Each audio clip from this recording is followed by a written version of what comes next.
Welcome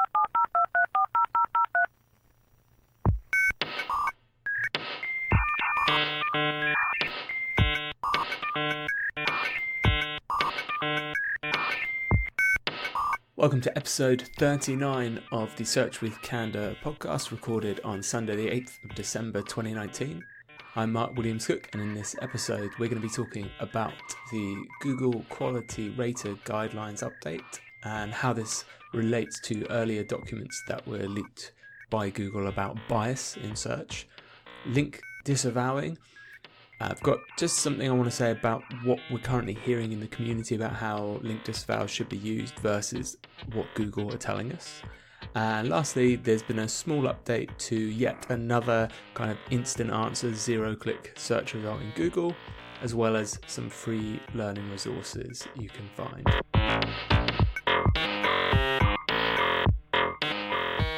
The Google Search Quality Evaluator or Rater Guidelines were updated on December the 5th, which was a Thursday. They're closely watched, obviously, by a lot of people to get any steer on when Google's kind of changing things or re-evaluating how they are evaluating things. And there was it's not a huge amount of changes this time round, but there were a few interesting things in there that I think are worth discussing. All the time before I ever speak about the Quality Rater Guidelines, I feel like I need to preface this by saying two things. So if you haven't read through them before, they are a fascinating read. It's about 150 pages that are provided to people that manually rate sites according to these guidelines. And it's important to state that if you haven't sort of encountered them before, that these people's manual reviews, and this is the last report I heard, is in excess of 10,000 people that are remotely working rating search results and pages. These manual reviews are not directly impacting search results. So it doesn't mean that somebody is going to rate your website according to these guidelines and then your website ranking is going to change. The purpose of these raters is for Google to assess the output of its algorithm, so to ensure that what they are judging as good, bad, spam, brilliant content is matching up with a human reviewer based on a set of rules that they're given, which is an important distinction. And additionally to that, I think it's worth saying that although Google provides these rater guidelines as a set of techniques for assessing sites, these are not even necessarily the same techniques or things that Google are looking at.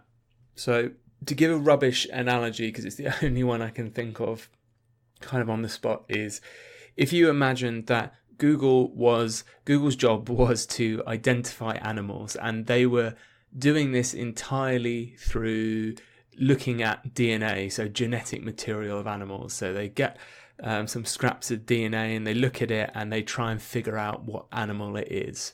And they're building an algorithm and a database to do this, and they want to verify, to test how accurate that algorithm is.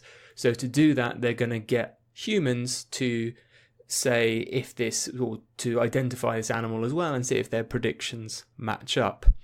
Now, the difficulty with humans is that, any individual person might not know the difference between a manatee and a dugong, for instance. They're similar animals. So Google's going to provide them with a set of guidelines which to classify these animals. So if they're looking at ducks and they want to say, okay, I want to find out if someone's looking at a mallard, they're going to say, like, does it have a greenish coloured head? Does it have two webbed feet, etc.? And from this, they should be able to identify which animal, which species it is they're looking at. Now, if you were to look at those guidelines, you may think, look, Google is working out what the animals are by seeing if it has two legs and if it has webbed feet and if it's got a greenish head. When actually that's completely false, because we've said that Google's actually trying to identify the animals just by looking at their DNA, their genetic material, and they're just providing us with a way to verify the results. So that's how I personally think about these quality rater guidelines is that they're really helpful to let me know the direction and things that Google are thinking about and they're taking into consideration. But you've got to take on board it's not precisely and comprehensively all the things Google is looking at. So just because you take your chicken and you paint its head green doesn't mean you've got a mallard. I hope I've cleared that up and not confused people any further. So the actual updates in the search quality rating guidelines is they've added in a whole kind of 6 paragraphs at the beginning, this introduction to this search experience. And I just want to read out 2 of these paragraphs for you because I think they're the most reflective of the changes that are being made. So the 4th and 5th paragraph of the 6 that are new in the introduction say, different types of searches need very different types of search results. Medical search results should be high quality, authoritative and trustworthy. Search results for cute baby animal pictures should be adorable. Search results for a specific website or web page should have that desired result at the top. Searches that have many possible meanings or involve many perspectives need a diverse set of results that reflect the natural diversity of meanings and points of view. People all over the world use search engines.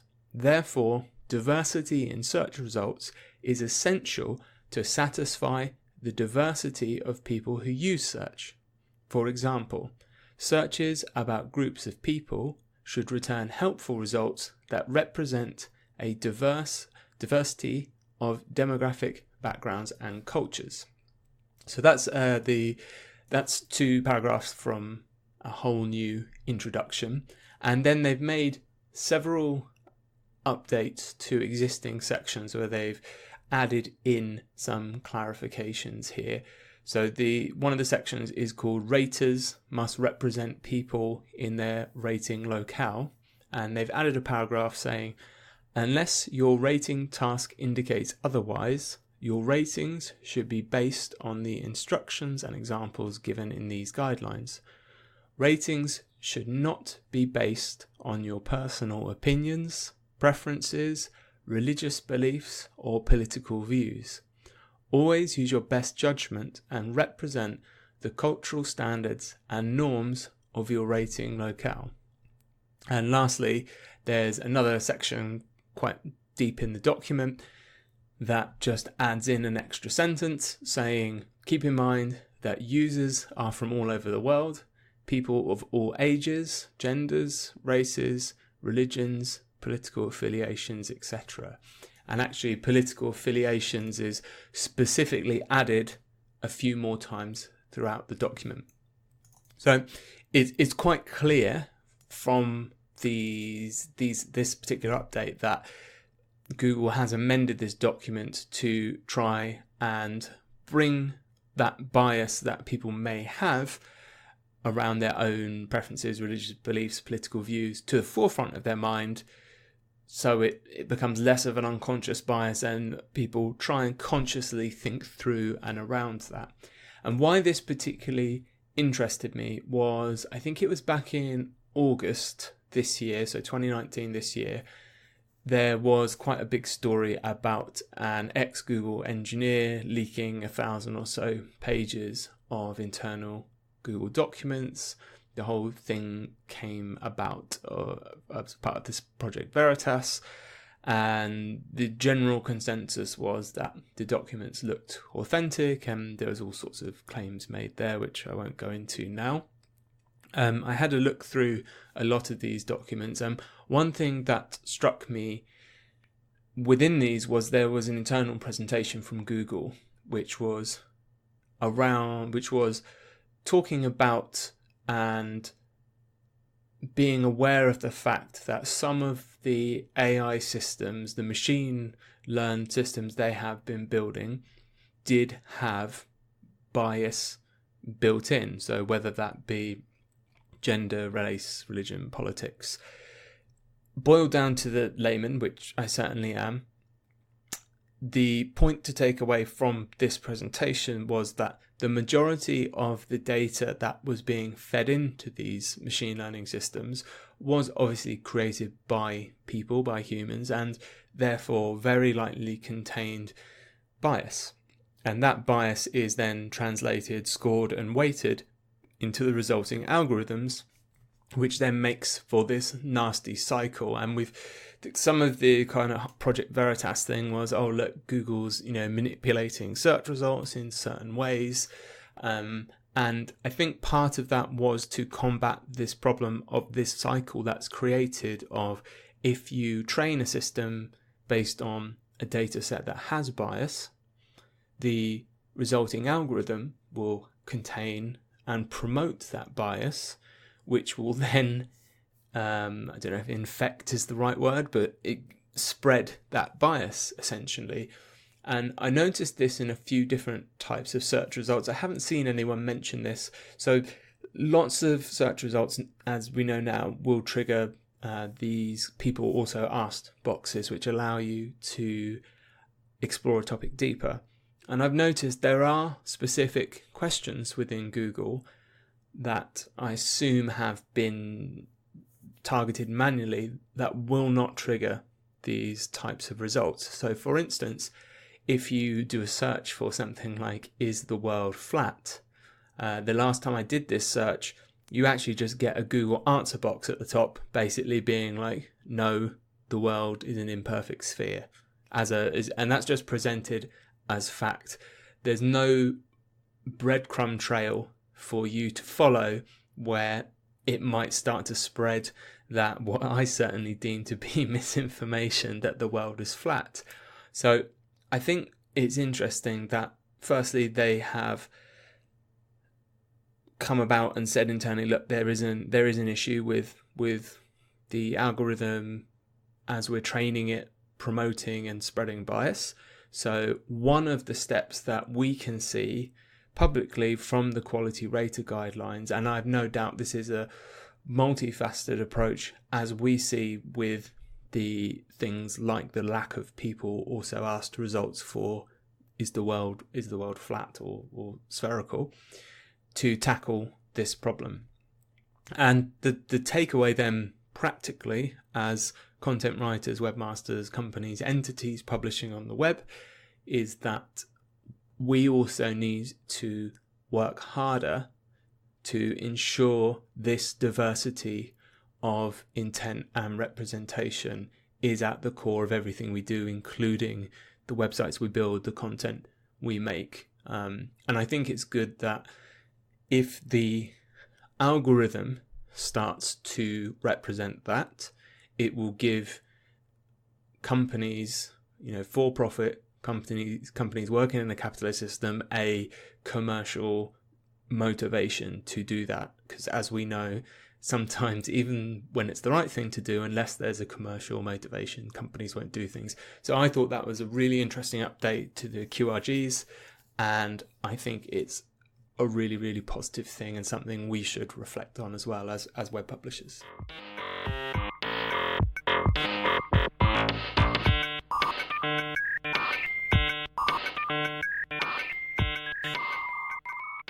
Link disavowing is something I want to talk about briefly as well, that I dare to talk about. It's a really interesting and kind of hot topic. So in October 2012, Google first released their link disavow tool, and Matt Cutts released it with a little kind of 10-minute video explaining what it was for, how it should be used.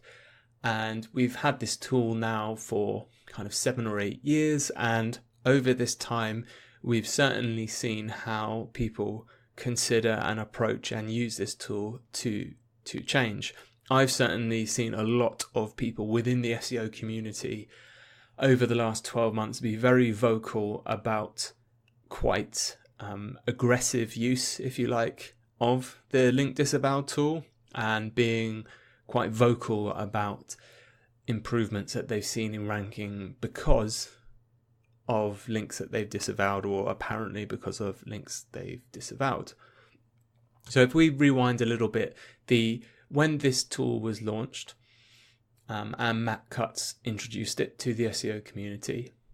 He introduced this tool as something to clean up backlinks.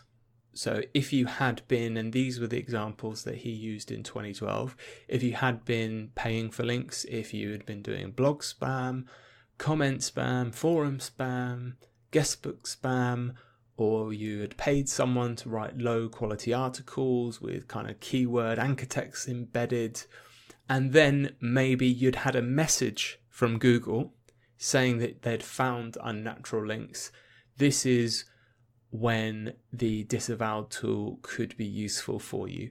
And at the time this tool was launched, we were very, very clearly, in no uncertain terms, told that the first step in removing these links was to email the sites that hosted them multiple times to request the removal of these links. And only when you got to this stage where you couldn't remove the remaining links, that people weren't responding, or, as quite amusingly happened, people started charging to remove links that they'd probably sometimes been paid to put there in the first place, was when you could use the disavow tool. And in the subsequent years, I've certainly seen people say, well, there's no point actually emailing sites, I just bunged them all in the disavow tool and everything was kind of fine after the manual reconsideration request. And I think that's quite a pertinent point, which is that when the usage of this tool was certainly introduced, they specifically mentioned getting a message from Google saying that they had found unnatural links, which is, as we know, a penalty. We spoke in episode 16, I'll link to it in the show notes, all about Google penalties, and talked about the different types of manual penalty you'd get, and unnatural links is absolutely one of those.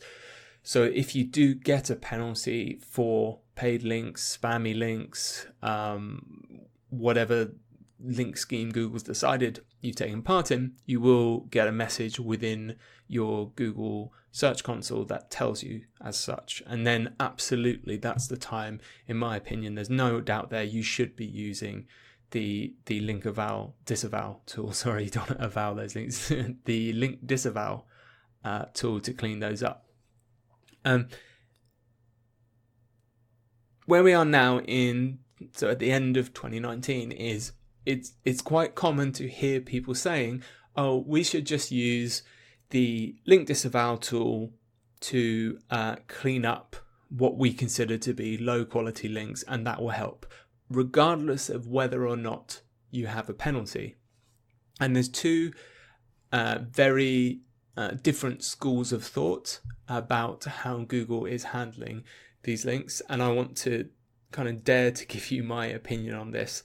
So the reason I brought this up in this episode is earlier in this month, John Mueller on Twitter replied to someone who was asking about should they be disavowing spammy domains that they've got links from and they don't have a penalty. And John Mueller replied saying, we already ignore links from sites that where there are unlikely to be natural links. So there's no need to disavow.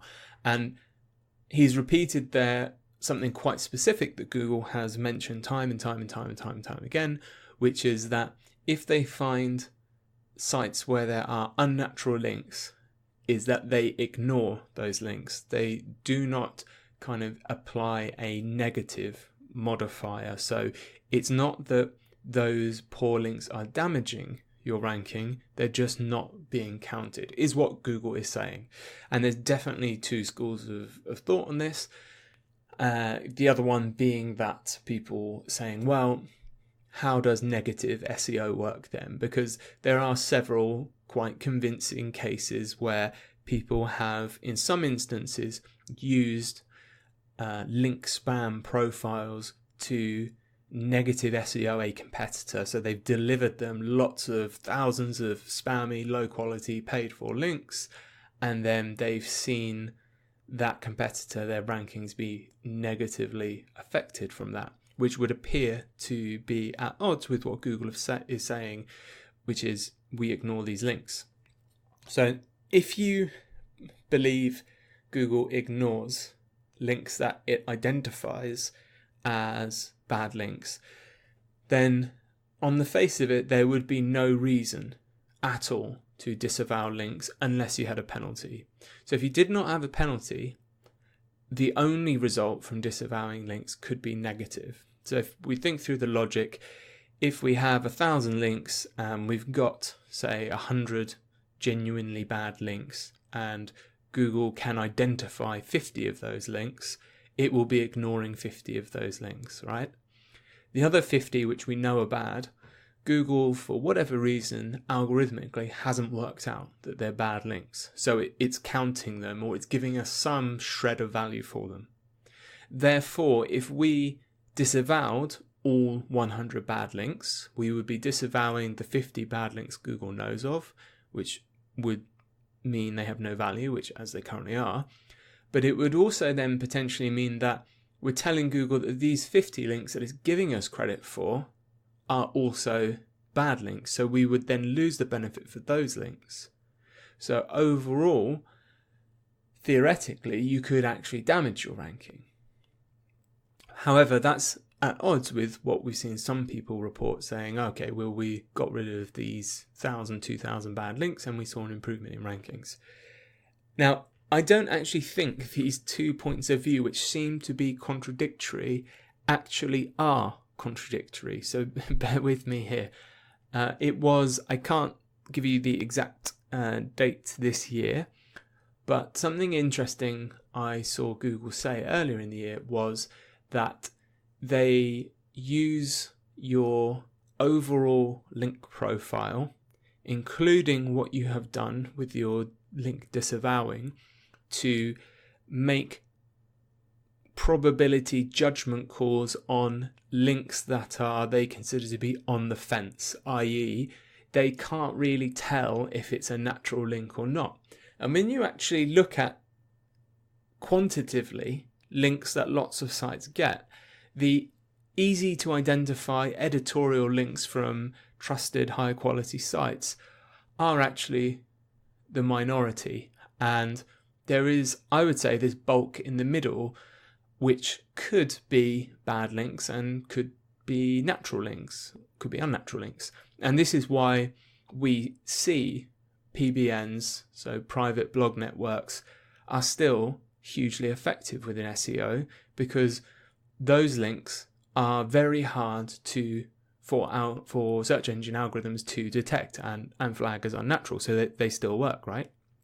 Now, if we've got this sort of bulge of links in the middle that Google's a bit on the fence about, if someone built another 5,000 or 1 million bad links to our site, while those individual links are not negatively affecting us, what it might do is that Google can then say, okay, well, I can identify actually 10% of the links to this whole profile are definitely unnatural paid for spam links. Therefore, I am going to raise the probability that these links I am on the fence for are probably unnatural as well. Therefore, I'm going to discount them. So they're not going to individually have a negative impact on my ranking, but I'm now going to choose to ignore them. So when they were previously giving me benefit, they will now not.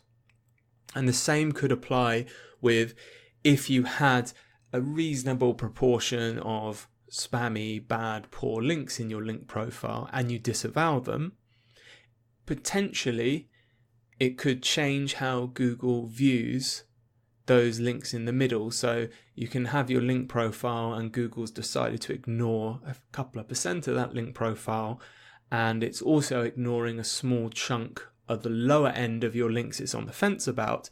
If you sort of fess up to Google and say, yeah, look, these actually are unnatural links, these ones, don't worry about counting them, it can then say, okay, well, that then changes the probability of these on the fence links, because there's no links I am independently having to decide are unnatural and ignore myself. So I've kind of changed my view a little bit on that. So I've always been in the camp that the disavow tool until recently, basically shouldn't be touched unless you've got a specific manual penalty. I think in some cases it is worth looking then at when you don't have a penalty, at your total link profile and actually at the quality of the links across the board and trying to work out what your risk profile might be. I've always said, certainly if you do have, paid links, bad links that just haven't been found, or at least you haven't had a penalty for yet, you should disavow those. But it might be worth, if you have been in my camp of being quite strict with the use of that disavow tool, just to reconsider that, just based on now the summation of the trail of breadcrumbs Google's given us about the clues of maybe how they use that disavow tool. The last thing I'll add on to the end of this, which is something I didn't know until, again, like a few months ago, and this certainly wasn't announced at the beginning when they released the disavow tool, is that if you remove links from your disavow list, they are basically counted again. So you can remove links from your disavow list. They're not permanently disavowed once you've put them through, submitted them once. And that does feel like a change, because when the disavow link tool was launched, they were very specific about saying that the tool should be used with caution because it can damage your rankings. And that to me felt like they were saying, if you're disavowing links, that's kind of a permanent action, because obviously if you did damage your rankings and then you just submit a blank or one-line file, you should be able to reverse that. So have a think about that. It may be worth knowing that you can reverse that as well. If you're in a kind of hole, it may be worth looking at, if you do disavow a certain proportion of your profile, how that might impact you in the longer term.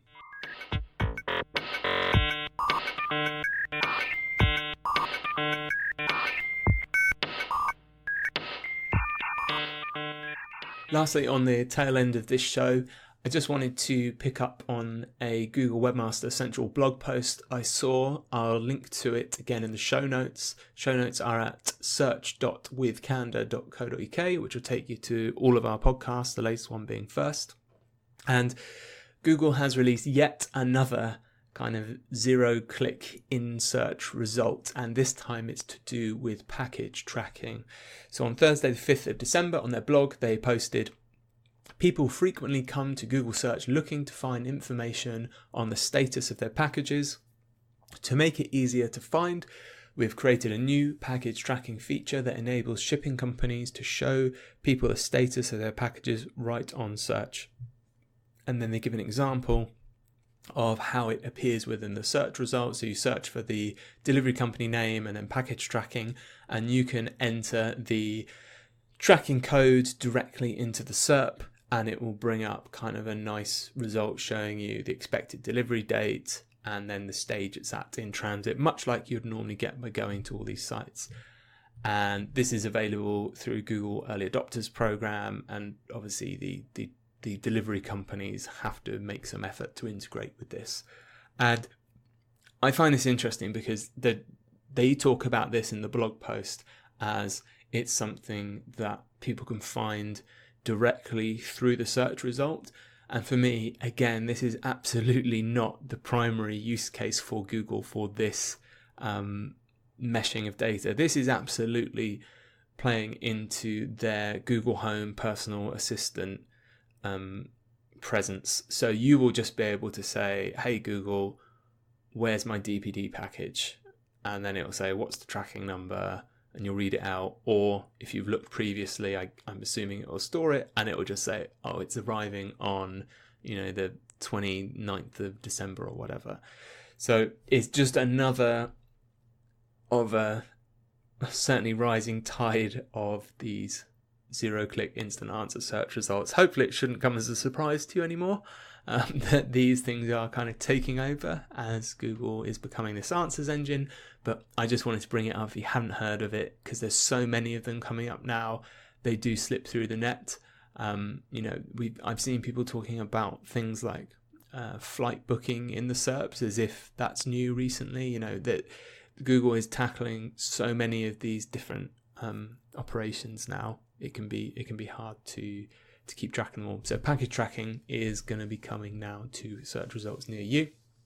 And lastly, just for those who maybe haven't programmed before, I wanted to mention this right at the end of the show. There is actually, from Google, a free 2-day Python class, which has got loads of free videos, example code. I actually found this on Twitter through Dawn Anderson, who's a great SEO. If you don't follow her, I would recommend doing so. And I'll put the link in the show notes again, but it's at developers.google.com/edu, so edu/Python. If you haven't programmed before, or you haven't programmed in Python, it can be really helpful if you're working in SEO, especially in technical SEO. I've released a few tools in Python. Basically, it's really useful because I'm kind of lazy and I hate doing repetitive tasks. And some of the best advice I ever got about using a computer was, if you're using a computer to do a repetitive task, you're using the computer wrong. Python is pretty easy to pick up, and there's a whole bunch of kind of, I wouldn't go as far as to call it even data analysis, but just kind of really manual legwork that sometimes you have to do once you've got log files or data sets from Screaming Frog or things like this to get the output you want. And sometimes it's, if you've put the time in to learn a little bit of Python, you can save yourself a lot of time and obviously improve results for yourself, your clients, your company, whoever it is you're working for. So as I say, the links, as always, are in the show notes, which are at search.withcandor.co.uk. We'll be back, I'll be back maybe with Rob next week, I don't know, on the 16th. And we're going to have one more episode, I hope, on the 23rd, Monday the 23rd. I haven't quite decided if that's going ahead. I'm going to commit to it. I'll say it will go ahead. And then we will have a break for a couple of weeks over the Christmas period. I hope you all have a brilliant week. And do remember to subscribe if you are enjoying Search with Candor.